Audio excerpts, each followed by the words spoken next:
the people. Sahara cover my seas.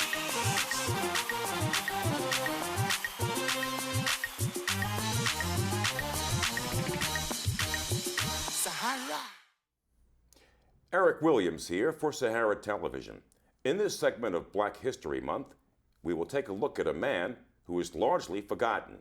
Yet he left an indelible mark on Black New Yorkers, Black Americans, and Black people the world over. His name? Adam Clayton Powell, Jr. Powell was dashing, handsome, debonair. He was dapper in dress, yet a powerful speaker who stood tall, and a respected leader among Black elected officials all across America. He also represented the most famous Black community on earth, Harlem. As leader of New York's 15th Congressional District, Powell commanded respect nationally and internationally. He was sought out by presidential candidates like John F. Kennedy, seen here with Powell, and Eleanor Roosevelt, the widow of FDR. He was called on for advice on domestic issues numerous times by President Lyndon Baines Johnson, who he is seen here with. Yet, it was his oratory and master of the American language, black man style, that commanded attention, like at this Harlem rally in the early 1960s. Is this the land of the free and the home of the brave? No. Is this a land with liberty and justice for all? No. Is this one nation, indivisible, under God? No. Either let us practice the democracy we are preaching, or shut up. Yet, Adam Clayton Powell could be ironic, funny, and downright shocking. Cut my remarks down, but after all, I'm a Negro Baptist preacher, you know. Nobody can control a Negro Baptist preacher, even God sometimes can. But nevertheless, I will try to make them like a woman's skirts, long enough to be respectable, but short enough to be interesting.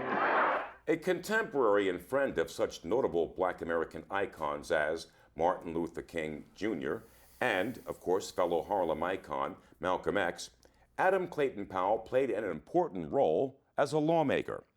In Congress, he chaired the powerful Labor and Education Committee, introducing new social policies that changed the lives and benefited all Americans.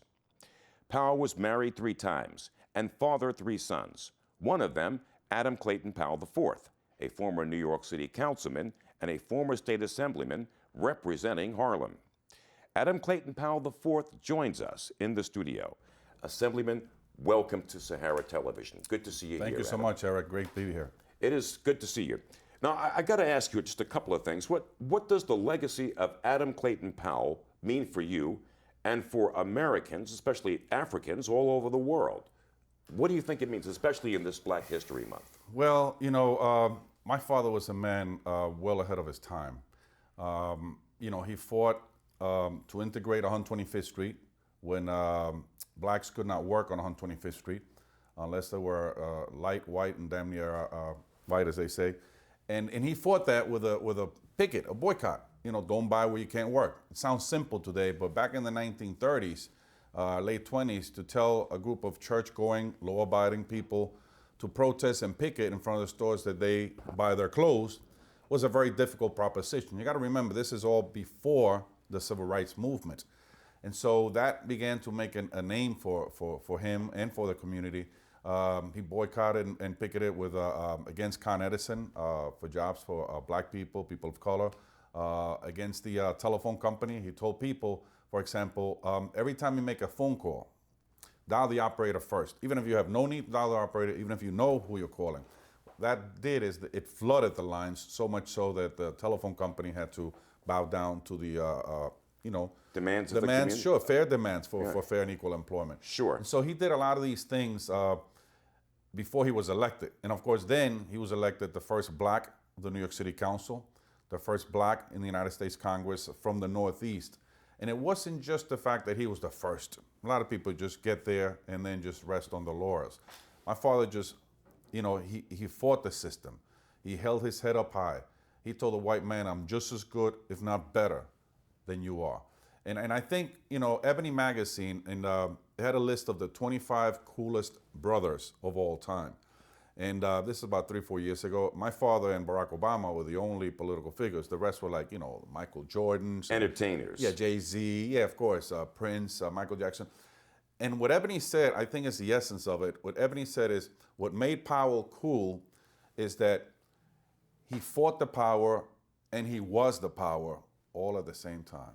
I gotta ask you this because of the fact that your dad was a city councilman and also a congressman. And he was certainly... And all along, yeah. he was a pastor, I understand. minister At of the largest Abyssinia Baptist largest Church. church in those days. I understand that. Yep.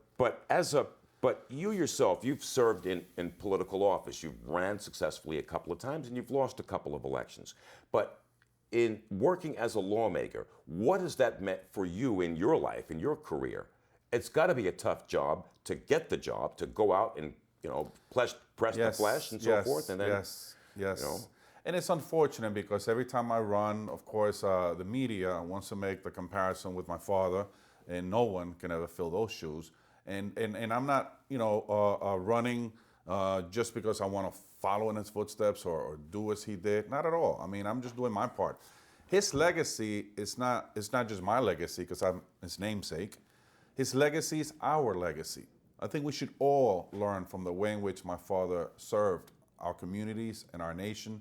And if we all learn from that blueprint that he established, we'll all be a better people for it. Whether we're in public service as an elected official, working in government, or whether we're in the private sector, in the media, I think if we all learn from the way in which my dad served our people, we'd all be better for it. Okay, so obviously that leads me to the third and last question, which is, like yourself, or those in the King family, like the son of Martin Luther King, the daughters of Malcolm X, the Kennedys, for example, and now over in Africa, those who were the children of Nelson Mandela.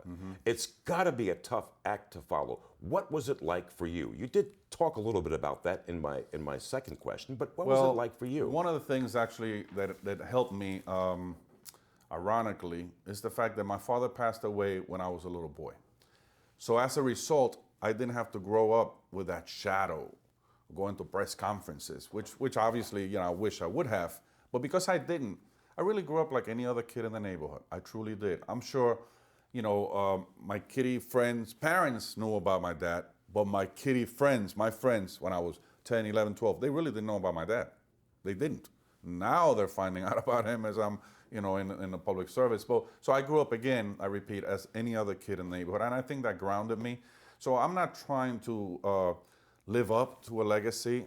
Perhaps I should, but I'm just trying to do my part, as we all should do our part, to make our communities better. So in a sense, to answer your question, yes, it could become a burden if one thinks of it that way, to have such a legendary name and a legendary figure as some of the Kennedys, as the children of King and Mandela, and so on and so forth. But again, if you just stay grounded and just remember that we all have a role to play, whether we are a sanitation street sweeper or whether we are the President of the United States, it's just a role we have to play. And so if we remember that, I think we can overcome the pressure, so to speak, of the legacy. Yeah. I'm going to leave it right there, Adam, and of course we'll have you back here for other stuff. But thank you for coming in. Thank you for having me. Of course. At this point, a footnote.